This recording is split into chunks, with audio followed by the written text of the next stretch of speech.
Granny shifting, not double clutching like you should. Hit the like and subscribe for more dirt bike stuff.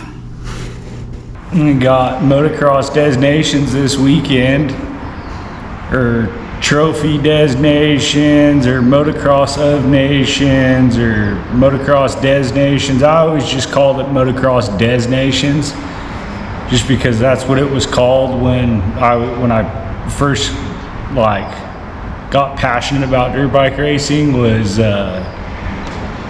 back in that era they called it motocross designations, then they went to motocross of nations, and I think before motocross designations they called it trophy designations or something. I don't really remember, but we'll have to see how America does. I mean, they're going with Tomac is the 450 guy. Obviously that's the choice.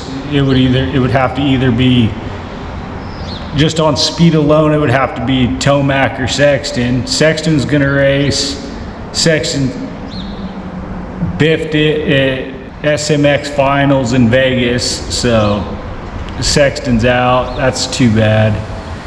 And then Deegan was gonna be the 250F guy, and he was out there trying to pull his shenanigans against Shimoda and went off and broke his collarbone. Got it plated, said he was gonna race, backed out. So that's too bad for Deegan. So I think America's going with Tomac, 450, RJ Hampshire, open class, which I don't even understand why they have a 450 and a open class and FIM anymore, because there's no such thing as an open, yes, there is an open class, but there's no open class bikes. Everybody who races the open class races 450s. So why have MXGP and then MXGP open or whatever it is? Ever since they went away from having open class bikes, kind of lost my attention, I guess you could say, because I always thought it was sick watching actual open class bikes when dudes were riding 500 Husky 4-strokes and Husabergs and Bertamattis, and then back before that they were riding CR 500s and KX 500s and whoever had a 500. I think the 500 class was the pinnacle, because way back in the day, back before my time, there was Bad Brad Lackey riding the 500. And then you had Danny Magoo Chandler. And I think when Danny Magoo Chandler was racing, he was riding, I want to say it was a KTM 490 or something. I don't know, I could be wrong. It was KTM though, KTM 5, could have been just a KTM 500. That was so much fun it wasn't so much fun to watch because I wasn't even a sparkling light in my father's testicles at that point. But that's the cool thing about YouTube, is you can go back and watch that stuff that predates you. Yeah, it's I don't know what they call it, something 8 film, digital 8 film or something, I don't know. The old school cameras, but it's still sick to watch that stuff. Try to keep up with it. And so how does America land for the motocross designations? I would have to say probably they'll podium. I would say they'll podium. If they get lucky, they could win, because just based off the last race at the SMX finals or whatever, Tomac was on Jet Lawrence. So I feel for the overall win, obviously it's going to come down to Tomac and Lawrence. Not to say that somebody couldn't come out like a Jeffrey Hurlings, but I'm not sure where Jeffrey Hurlings is out of. I think he's out of Belgium, but I'm not positive. I think he's Belgian. I don't know. And I don't really keep up with what's going on overseas in the MXGP stuff, but I think that it's going to come down to Tomac and Jet Lawrence. there's going to have to be a little bit of bad luck on Jet Lawrence's part and a little bit of luck on Tomac's part for Tomac to beat him. I think that's just what it is. Jet Lawrence is just on the next level right now. He's just on the gas. You can tell that he'll like run around for like, well, at the SMX deal, he was running around in third or fourth for like 10 minutes or whatever. And then you could tell when he turned it up.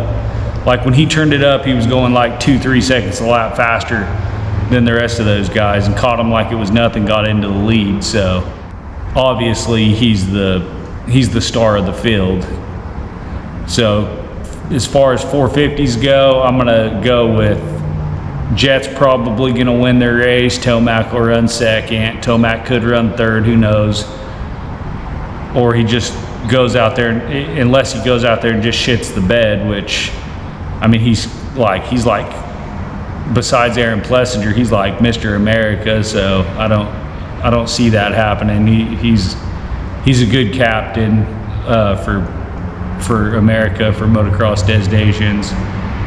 And then so next we'll go open class, and I'm pretty sure they're gonna have RJ Hampshire riding the open class, which is I guess you could say is your second best dude. Like, it obviously would be Chase Sexton, but Chase Sexton did a big ol' endo, so Chase Sexton's out of it for a while. Well, at least till he gets on a Cowie. And then, thankfully, he's not hurt. Like, well, jacked his shoulder up or whatever. Had to have been knocked unconscious. I saw the crash, and that was a nasty old crash. Just right over the bars, just pile drive right into a jump. Like, if he walked away with just like a jacked up shoulder and maybe a concussion, he should be very thankful, because that was like one of the worst crashes I've seen in a long time. And it wasn't like on the it wasn't like a broadcast video that I saw. It was like a spectator video, I guess you could say. And so, but I think RJ Hampshire, he could whoop up on Lawrence. I think Lawrence was up there running second, third most of the races, but sometimes he would throw the anchor out and run like sixth, seventh, whatever. So, and then Hampshire would run fourth, fifth, whatever. And so there's a possibility that Lawrence gets beat by Hampshire. Where was I before the battery died on the GoPro? I think I was talking about Johnny O when he went out in '86 and whooped everybody on a 125. The O Show. Johnny O'Mara, bad dude. He actually is. He's actually Jet Lawrence's man friend now, so I don't know exactly what that entails. I guess he's like his trainer. Pretty much he's the guy who like gives him a rag when he gets off the track, a wet rag, and hands him water, you know. Runs around trying to build him up, you know, like he needs to be built up anymore. Kid's just badass on a dirt bike. So, but yeah, I think it was '86, and Johnny O went out and whooped up on everybody on a 125. That was pretty sick. I think that was back when they still called it the Trophy Designations. Now they call it the Monster Energy FIM Motocross of Nations, where I always remember it being called the Motocross Designations. So I don't know why they gotta always be changing it up. I guess to try to keep it fresh. Maybe they're trying to make it more relatable, I guess you could say, or like more important than it is. I don't know, like, but they're always changing names. Like, they can't just leave anything alone. Now it's the Motocross of Nations. It was the Motocross Des Nations. Before that, it was the Trophy Des Nations. I think personally they should go back to a 5-man team. I think that would be sick. I mean, because I know back in like 82, 83, somewhere in there, they had 5-man teams, because I remember like the first one that I remember might have been 81 or 82, and it was like Chuck's son, Danny Laporte, I think Hansen was on the team, Donnie Holshot Hansen, might have been David Bailey and Danny Magoo Chandler or something, but it was like a 5-man team. That was pretty cool. Should take it back to that instead of having a 3-man team, or even scrap the open class and just have 250 and 450 and have 2 riders per team. Then you would have 4 riders. That'd be cool. Something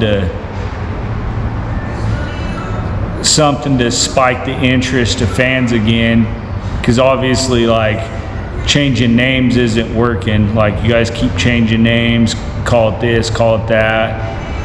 So I don't know. Should be fun to watch though, or at least see what's up, see what was happening.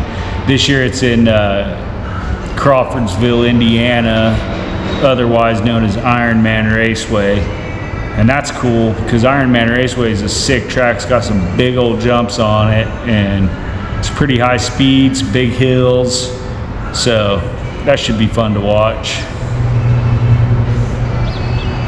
Anyway, have fun. Have a good day. I'll put you out of your misery. Say wham.